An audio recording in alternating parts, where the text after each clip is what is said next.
इतनी गहमा गहमी के बाद आखिरकार 14 नवंबर को बिहार चुनाव के नतीजे सामने आ ही गए और नतीजों ने साफ कर दिया कि एक बार फिर एनडीए की सरकार पूर्ण बहुमत के साथ सत्ता में लौट आई है। वोटों की गिनती से लेकर देर शाम तक चले सियासी तनाव, आरोप प्रत्यारोप और बदलते आंकड़ों के बीच अब सरकार गठन की प्रक्रिया तेजी से आगे बढ़ा रही है।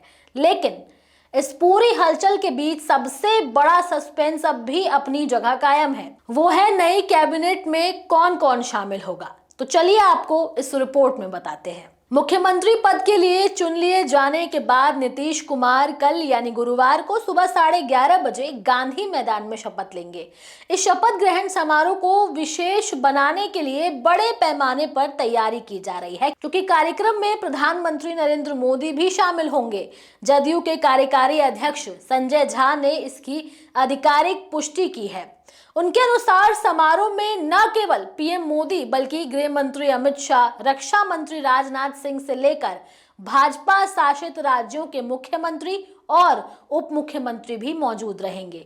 उत्तर प्रदेश से योगी आदित्यनाथ, उत्तराखंड से पुष्कर सिंह धामी, मध्य प्रदेश से मोहन यादव, राजस्थान से भजन लाल शर्मा, महाराष्ट्र से देवेंद्र फडणवीस समेत कई बड़े नेताओं के आने की संभावना है। इसके अलावा पद्म भूषण और पद्मश्री सम्मानित हस्तियां, वैज्ञानिक, साहित्यकार और अन्य विशिष्ट व्यक्तियों को भी आमंत्रित किया गया है।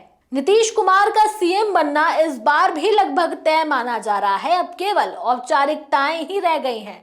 इस औपचारिकताओं पर ही मुहर आज शाम तक लगा दी जाएगी। आज शाम सेंट्रल हॉल में बैठक होगी, जहां एनडीए घटक दलों के कुल 202 विधायक मौजूद रहेंगे। इस मीटिंग में नीतीश कुमार, चिराग पासवान, संतोष सुमन, उपेंद्र कुशवाहा, सम्राट चौधरी, विजय सिन्हा और एनडीए के सभी घटक दलों के विधायक मौजूद रहेंगे। अब तक जो सस्पेंस बना हुआ था वो भी तस्वीर आज साफ हो सकती है। आपको बता दें कि बिहार विधानसभा चुनाव में बम्पर जीत के बाद सोमवार को बिहार कैबिनेट की बैठक में विधानसभा भंग करने के प्रस्ताव पर मुहर लग गई है। कैबिनेट में मुहर लगने के बाद आज विधानसभा भंग कर दी गई। वहीं मुख्यमंत्री नीतीश कुमार ने अपनी सरकार की अंतिम कैबिनेट बैठक के बाद राज्यपाल आरिफ मोहम्मद खान को विधानसभा भंग करने के लिए पत्र सौंप दिया है। जितनी भी बाकी औपचारिकताएं बची हैं शाम तक पूरी हो जाएगी, जबकि शपथ ग्रहण गुरुवार को होगा। आपको बताते चले कि जदयू कोटे से 13 मंत्री बनाए जा सकते हैं। जो नाम सबसे आगे चल रहे हैं, जिनमें विजेंद्र प्रसाद यादव, विजय कुमार चौधरी, श्रवण कुमार, मदन सैनी, सुनील कुमार जैसे कई नाम शामिल हैं।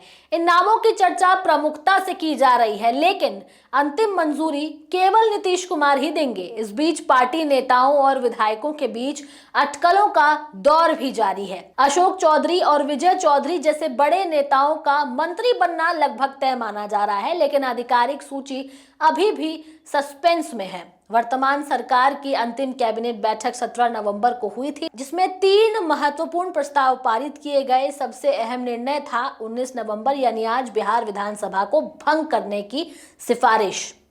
जदयू विधायक दल की बैठक के लिए सुबह से ही विधायकों का सीएम आवास पहुंचने का सिलसिला शुरू हो गया है। गेट पर कड़ी सुरक्षा व्यवस्था की गई थी। पत्रकारों, पार्टी के कार्यकर्ताओं और प्रशासनिक अधिकारियों की भारी मौजूदगी पूरे माहौल को राजनीतिक रूप से और भी गर्म बनाती दिखी। बता दें कि सेंट्रल हॉल में होने वाली एनडीए बैठक में गठबंधन के शीर्ष नेता शामिल होंगे। इस बैठक में औपचारिक रूप से नए सरकार गठन की प्रक्रिया को अंतिम रूप दिया जाएगा।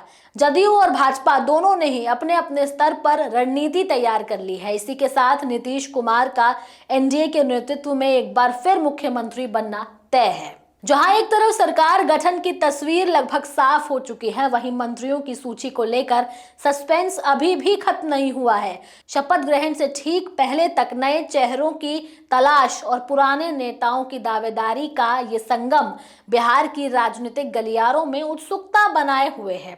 अब कल का दिन ये तय करेगा कि नीतीश कुमार की नई टीम कैसी होगी और कौन कौन उस टीम का अभिन्न हिस्सा बनकर अगले काल की शुरुआत करेगा। उनकी कैबिनेट में कौन शामिल होगा ये भी देखना दिलचस्प होगा। बहरहाल खबर में इतना ही। ये खबर आपको कैसी लगी आप हमें कमेंट सेक्शन में जरूर बताएं। इसके साथ ही हमारे चैनल न्यूज टाइम को सब्सक्राइब करें, लाइक करें, शेयर करना ना भूलें। नमस्कार।